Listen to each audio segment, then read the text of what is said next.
Hello everyone, আসসালামু আলাইকুম। চালের গুঁড়া ছাড়াই নরম তুলতুলে ফুলকো চিতই পিঠার রেসিপিটি আজ আপনাদের সাথে শেয়ার করব। এই রেসিপিটি ফলো করলে আপনারা এই চিতই পিঠাটা দুধে ভিজিয়েও খেতে পারবেন। তো আশা করি আমার আজকের এই চিতই পিঠার রেসিপিটি আপনাদের কাছে ভালো লাগবে। আজকের পিঠা বানানোর জন্য এখানে আমি 1 কাপ নিয়ে নিচ্ছি পোলাওয়ের চাল। এবারে পানি দিয়ে খুব ভালো করে কচলে কচলে এই চালটা ধুয়ে নিচ্ছি। শেষবারের পানি দিয়ে এই চালটা ভিজিয়ে রাখবো প্রায় 2 থেকে 3 ঘন্টার জন্য। ফিরে আসছি 3 ঘন্টা পর। চালটা খুব ভালো করেই ভিজে গিয়েছে। এবারে এই চালের পানিটা ছেঁকে চালটা একটা গ্রাইন্ডারের জগে নিয়ে নিচ্ছি। হাফ কাপ দিয়ে দিচ্ছি ভাত। আপনারা যে কাপ দিয়েই চালটা মাপেন না কেন তার অর্ধেক পরিমাণে ভাত দিবেন। এবারে সামান্য কুসুম গরম পানি দিয়ে এটা খুব ভালো করে ব্লেন্ড করে নিয়ে এসেছি। তো এবারে এটা একটা বাটিতে ঢেলে নিয়েছি আর গ্রাইন্ডারের জগটা সামান্য কিছুটা পানি দিয়ে একটু ধুয়ে সেই পানিটা দিয়ে দিলাম। এবারে নেড়েচেড়ে খুব ভালো করে একটু মিশিয়ে নিচ্ছি।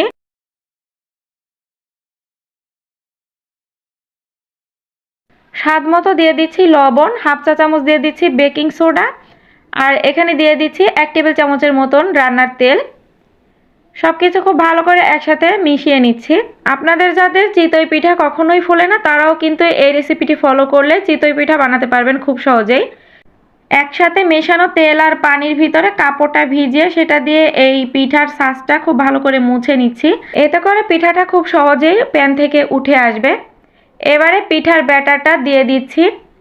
চিতই পিঠা বানানোর ক্ষেত্রে একটা জিনিস অবশ্যই খেয়াল রাখবেন যে ছাঁচেই আপনারা পিঠা বানান না কেন ওই ছাঁচটা যদি খুব ভালো করে গরম না করে নেন সেক্ষেত্রে পিঠার ভিতরে কিন্তু কাঁচা থেকে যাবে। এবারে ঢাকনা দিয়ে ঢেকে 2.5 থেকে 3 মিনিট অপেক্ষা করতেছি। আর এই তো দেখেন পিঠাগুলো মাশাআল্লাহ খুব সুন্দর করে ফুলেছে। আর পিঠাগুলো কিন্তু কোনো খোঁচাখুচির কোনো প্রয়োজন নেই, একটু ধরলে আলতো হাতে পিঠাগুলো উঠে আসতেছে। চিতই পিঠার অনেক রকম রেসিপি আমি আমার পেজে ইউটিউব চ্যানেলে শেয়ার করেছি।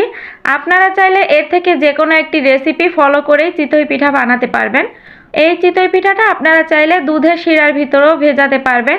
সেক্ষেত্রে ঘন্টার পর ঘন্টা ভিজিয়ে রাখারও কোনো প্রয়োজন নেই। জাস্ট 20 মিনিটের ভিতরেই কিন্তু আপনারা এই চিতই পিঠাটা উঠিয়ে খেতে পারবেন।